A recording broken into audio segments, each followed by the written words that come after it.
Step by step through the escrow process. Once an investor has signed a contract to purchase a property, the next step is to go through the escrow process. For many investors, buying a rental property is their first encounter with escrow. This is a short description of the escrow process to help new investors grip through that first buy and hold deal.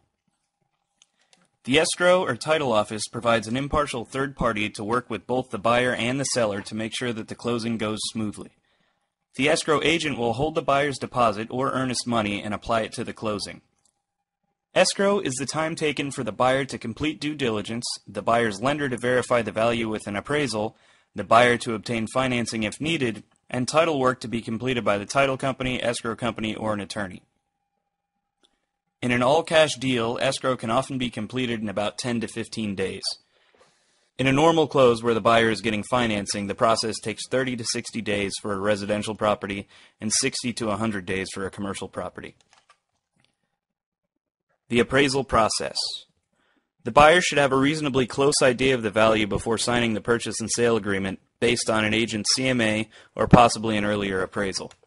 The lender will order an appraisal shortly after escrow is opened, and if the appraisal comes in lower than the agreed upon purchase price, the lender will not finance more than the appraised amount, minus the down payment required by the type of financing that is being approved. It may be possible to contest the lender's appraisal if the lender agrees to allow a couple more independent appraisals. Generally, the median appraisal will be accepted. If the lender does not allow a second opinion, the buyer will either need to find a different lender or exercise the right to fail due to failure of the funding process. Secure financing. The buyer will probably already be pre-approved for a loan, but that does not guarantee that a closer look at the financials during the underwriting process will lead to a turn down or switch to a different financing plan. Once the financing is approved, the lender should provide a good faith estimate of what the closing will cost and the details of the loan. The latest HUD-1 requirements make lenders spell out the terms of the loan very clearly. Approved seller's disclosures. Part of due diligence is approving the disclosures that the seller is required to make about any problems present in the property. If any city codes have been violated, the buyer may need to have the seller rectify deficiencies, if they are serious, or pay fines that may have accrued as a result of code violations. Next, you need to get the property inspected. Inspections are voluntary and are generally paid by the buyer. The buyer must weigh the cost of having the property inspected against the risks of buying a property that ends up costing more to rehab or maintain than expected. There should be a contingency in the purchase and sale agreement that allows a period of time for inspections to be completed. If the property fails an inspection, the buyer then has the option of reopening negotiation to adjust the price or other terms, or they can cancel the agreement without penalty as long as it is within the agreed upon time frame. Get insurance. The property will need homeowner's insurance and any other hazard insurance appropriate to the conditions of the property and the area, like flood insurance or earthquake insurance. Rates vary tremendously from company to company, so shop around. Obtain a title report and get title insurance.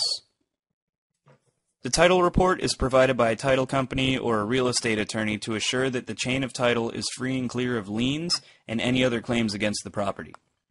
If there is any claim or lien against the property, it must be paid off or settled before the property can be sold. A lien or a claim is considered a cloud on the property's title. Once the title is free and clear of any clouds, title insurance can be issued to the buyer. The lender will also acquire title insurance. These are two separate policies. A buyer is not protected by the lender's title insurance, and the buyer must obtain his or her own policy to be protected against an error in the title search process. Do a final inspection.